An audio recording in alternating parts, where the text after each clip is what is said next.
God's chosen ones. You were never fully human. That's why you never fit in. Have you ever wondered why you felt like a stranger in your own life? Why silence speaks louder than crowds? Why your eyes carry weight, even when your mouth says nothing? It's because you are not 100% human. You never were. There is something ancient in your bones, the fire behind your eyes, a knowing that has no name, but heaven remembers it. You weren't born to blend in. You were sent to stand apart. You've been walking through life like an echo of something eternal, because your soul didn't come from here, it came from Him.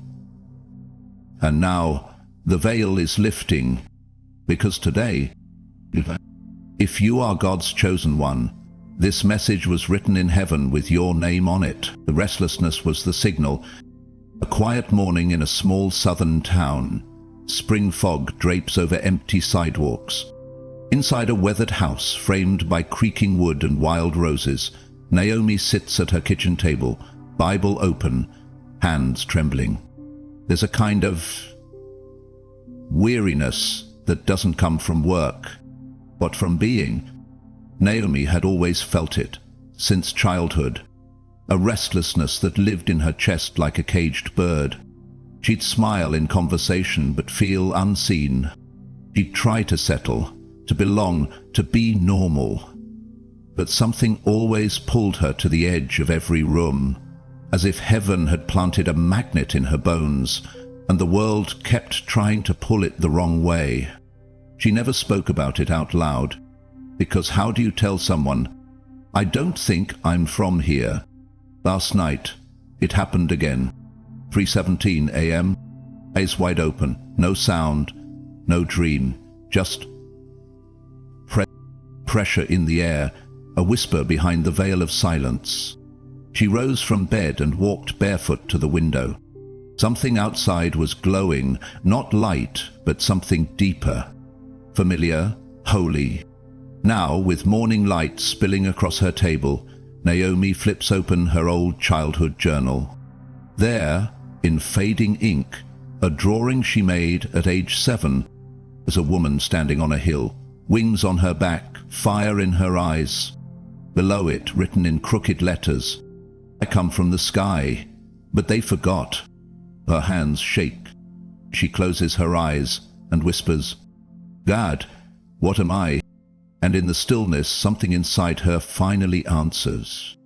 You are not just flesh, you are fire, you are spirit wrapped in skin. You were sent, not born. Her heart beats louder now, not in fear, but recognition, because what she's always called restlessness, it was never anxiety. It was the signal, the divine code awakening, part 1, the ancient code in your blood. Naomi's kitchen, early morning, a storm quietly rolls in. Characters, Naomi, her dog Gideon, flashbacks of young Naomi, age 7, a worn Bible, and her childhood journal. The rain started softly, a tap against the window pane, like the rhythm of a memory trying to resurface. Naomi sat at the kitchen table with her grandmother's Bible open in front of her, Genesis 1:26. Then God said, let us make man in our image, after our likeness, and let them have dominion. She read it slowly, not like a verse, but like a mirror. That word, dominion, always made her feel both terrified and electrified, as if her bones had been waiting for someone to remind them who they were. She traced the verse with her fingertip, remembering how her grandmother used to say, you're not just Naomi. You're a carrier of something holy. At the time, she thought it was just Southern church talk, but now the verse felt encoded. She looked up, eyes catching a flash of lightning beyond the trees. The atmosphere was shifting, but not just outside. Something inside her was unlocking. Naomi got up and opened a drawer beside the stove, the one no one else ever touched. Inside was the journal, her first journal, the one she started in 2nd grade, where she drew the strange visions she never dared explain. She flipped through the pages until she found it. Page 14. A sketch of a figure, drawn in the way only a child could. Arms outstretched, light exploding from the chest, and golden strands swirling around them like DNA. The caption beneath it in shaky print. I remember the place with no walls, only light. I could fly there. Naomi touched the page and a sob caught in her throat. As something deep within her recognized it. This wasn't imagination. This was memory. She sat down slowly, the weight of it all pressing on her. Could it be, she whispered, that I'm not 100% human? In that moment, a wind stirred through the kitchen. Even though the windows were closed, the air shimmered. Gideon, her old golden retriever, lifted his head and let out a low hum, as if sensing a holy shift. Naomi looked at her reflection in the window. Not the outer shell, but the eyes. And for the first time in her life, she didn't see the girl who didn't belong. She saw fire. She saw origin. She saw the image of God. This is why I never fit in, she whispered, because I wasn't meant to. This body is just the wrapper. The real me is ancient. The world had always told her she was too emotional, too strange, too much. But now she saw the truth. She wasn't too much. She was too divine for people who only knew how to measure by flesh. She was made in the image of something eternal. Heaven had pressed its fingerprint into her very DNA, and now the code was waking up. Not everyone would understand it. Most would reject it, but it didn't matter, because Naomi no longer needed their permission to remember. Spirit first. Flesh second. Royalty always. And the moment she embraced it, the shift began. Part 2. The world tried to cage what it couldn't understand. Flashbacks to Naomi's childhood, school, church, and home. Present-day intercuts as she reflects on the wounds that shaped her. There are two kinds of cages. The ones made of steel and the ones made of stairs. Naomi had never been locked behind bars, but she had spent her entire childhood imprisoned in misunderstanding. Even now, decades later, she could still feel the echo of those stairs in the back of her soul. The ones from across the classroom. The ones that came when she asked the kind of questions that made adults twitch. Why do I feel God even when I'm alone? How come I know things before they happen? What if dreams are more real than waking up?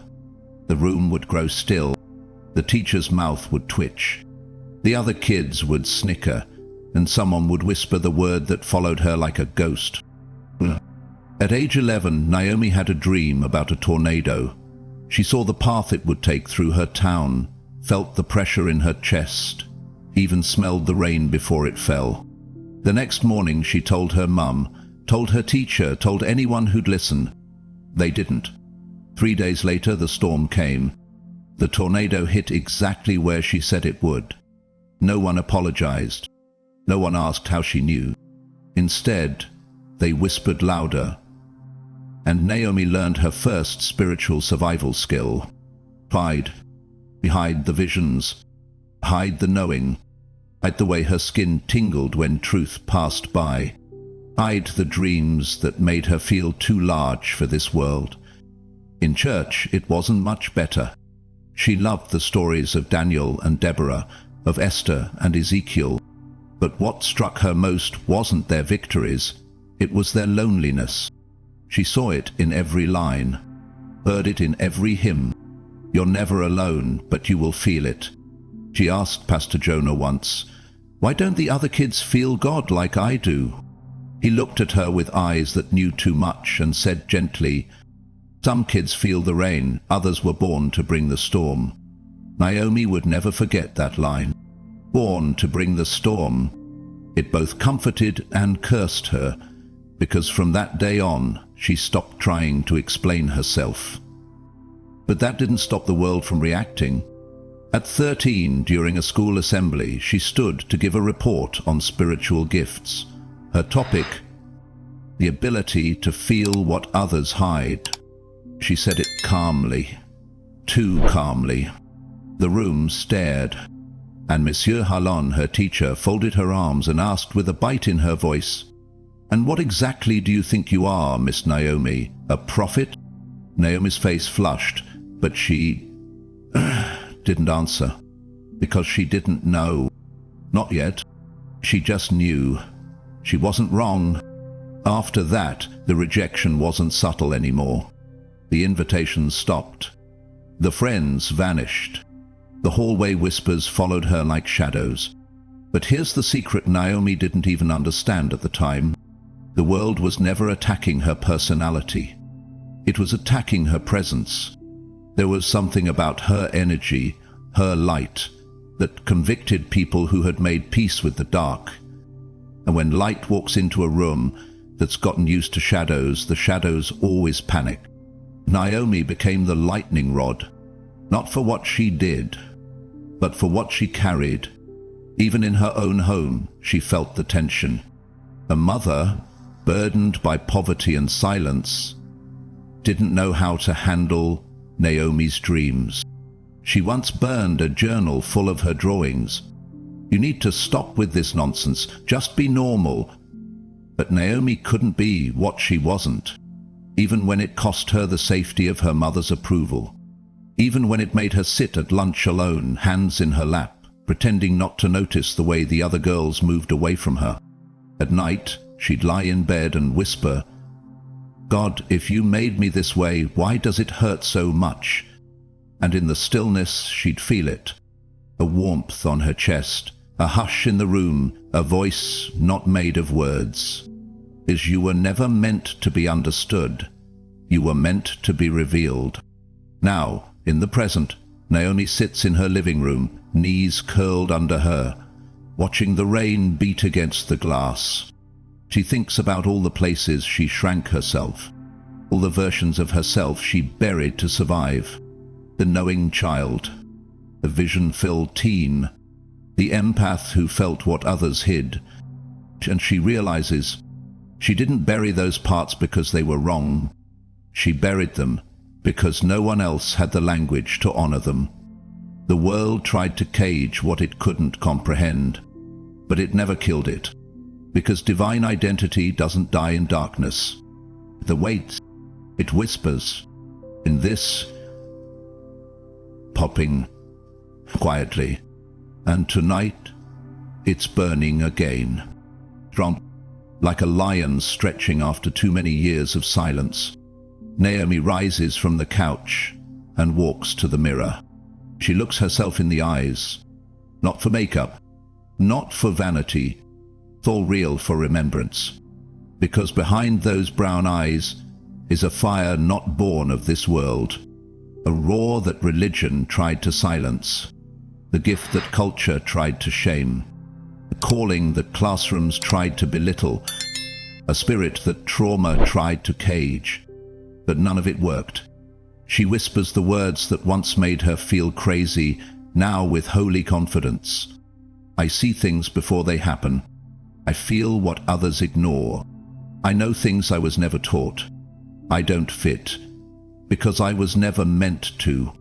And for the first time she doesn't flinch, because the very things they mocked her for are the same things heaven anointed her with. She isn't broken. She's branded, not by shame, but by sovereignty. The world may never give her permission, but heaven already gave her assignment. Part 3. You were never of this world. A quiet prayer trail in the forest just outside Naomi's town. The wind was different here. Out, where the pines leaned like old prophets and the moss hung from branches like heaven's prayer shawl.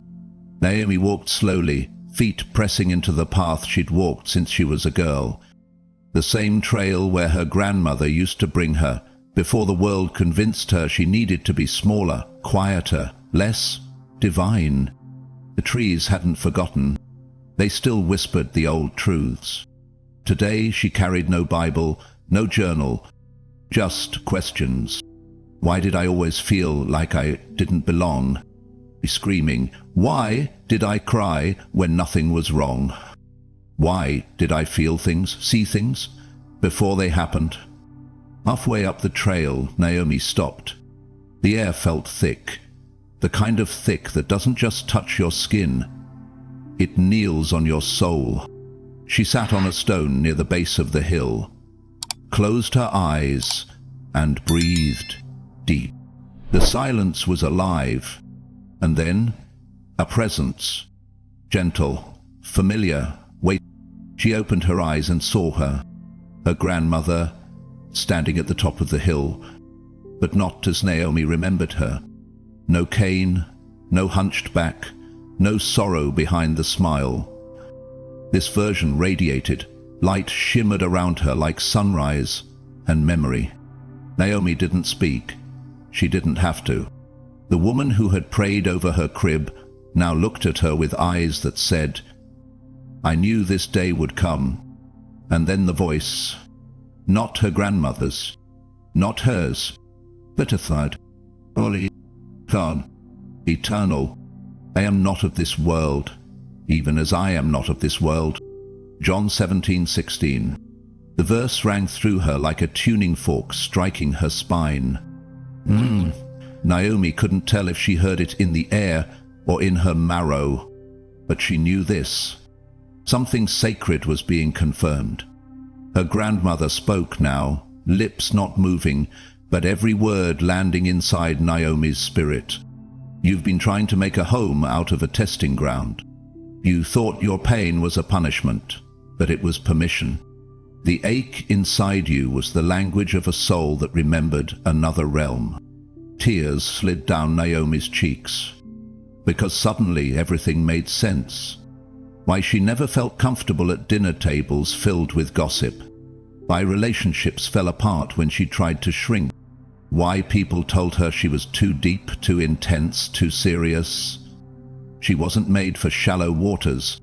She was born from depth. Not crafted on earth, but commissioned from heaven. You're not of this world, her grandmother whispered.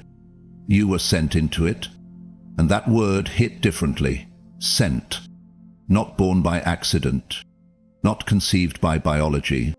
Sent like a letter from God, addressed to a timeline that needed awakening. Like a seed of light planted into the soil of a confused generation. Her spirit had always known it.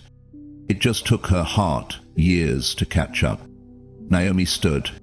The wind rose with her, and the forest seemed to breathe. A holy hush falling like a velvet curtain. She raised her arms to the sky and whispered into the trees. I don't need to fit in anymore. I was never from here. And in that surrender, something broke. Not in pain. But in release, like shackles falling from the soul. The voice returned. You are my ambassador, my light bearer, my divine daughter, and you carry the sound of home in your bones. The vision faded, the air settled. But something in Naomi didn't. She walked back down the trail. Different. Not because anything outside had changed, but because she finally remembered who she was.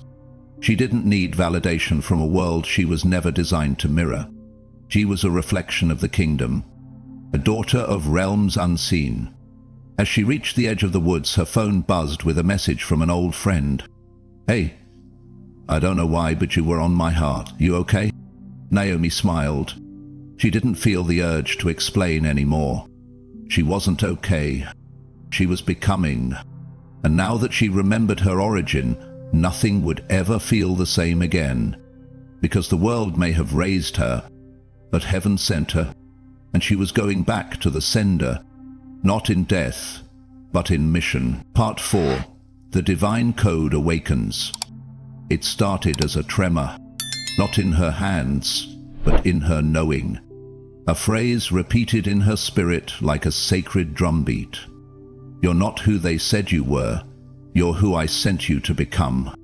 For years, she thought the dreams were just imagination, the strange coincidences, the way sermons felt like personal letters, the times she opened the Bible and the exact verse her spirit needed was waiting, glowing like fire on the page. It was never random. It was the code awakening. Everything began to connect. The rejection, the loneliness, the questions no one else asked, the burden that felt too heavy for someone her size but somehow never crushed her. All of it had been part of the script, written in heaven, concealed in time. Because divine DNA doesn't shout, it waits until the right season, until the right hour, until the right yes. And now her yes had come.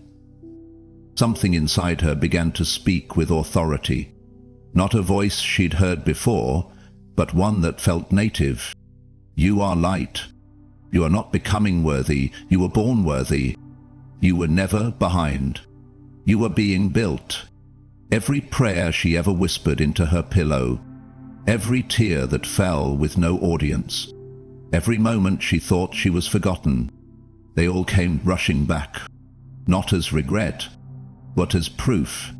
Proof she had always been seen, always marked, always known.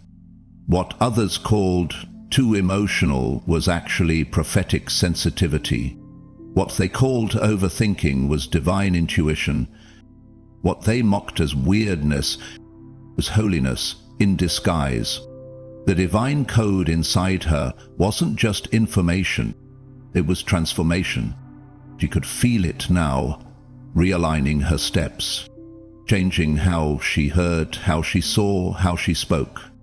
Her words started to carry weight. She wasn't speaking from theory. She was speaking from assignment, not to impress, but to unlock. When people came near, they felt it. Some drew close, hungry for light. Others recoiled, afraid of what she mirrored back. But she no longer needed their comfort. She had clarity. She finally knew what the dreams meant, why the pain had come early, why the silence had lasted long. Because when God awakens the code in you, He silences the world around you. So you won't confuse applause with approval. She wasn't here to fit systems. She was here to disrupt them, lovingly, boldly, divinely. And now the code was alive, not dormant, not hidden, not silent, awake and ready. Part 5. You are the lion the city tried to cage. They called her too loud, then accused her of being too quiet, too intense, then too soft, too different to belong, yet somehow too similar to ignore. But it was never about her volume. It was about her vibration. The truth? They were never uncomfortable with her personality. They were disturbed by her power. Because lions don't roar to be heard. They roar because they remember who they are. And Naomi was remembering. The city tried to cage her, not with bars, but with boxes. Expectations, shame, roles, label. Be the helper, be the peacemaker, be the quiet one, be smaller, be safe, be forgettable. But deep down, something sacred growled every time she tried to comply. That growl was the sound of heaven pushing back against the limits earth tried to place on her. She remembered the times they looked her in the eye and said, "You're not like the rest of us." They thought it was a curse, but now she saw it. That sentence was a prophecy in disguise, because chosen ones were never called to mirror the room. They were sent to shift it. She didn't need a spotlight. She didn't chase platforms. But wherever she stood, the atmosphere noticed. Not because she tried to take up space, but because God had filled her with something too large to shrink. Her silence preached. Her walk disrupted systems. Her presence exposed comfort zones. People mistook her peace for weakness, but it was restrained. The lion doesn't roar at every mouse. And now, the restraint was lifting. They'd tried to keep her tame, make her trade her fire for favor, her anointing for approval, her originality for acceptance. But heaven never meant for her to blend in. She was set apart, not for fame, but for freedom, and not just her own. Because lions don't just break cages. They lead the other captives out too. The moment she stopped apologizing for her power, things shifted. Some doors slammed shut. Some friends faded.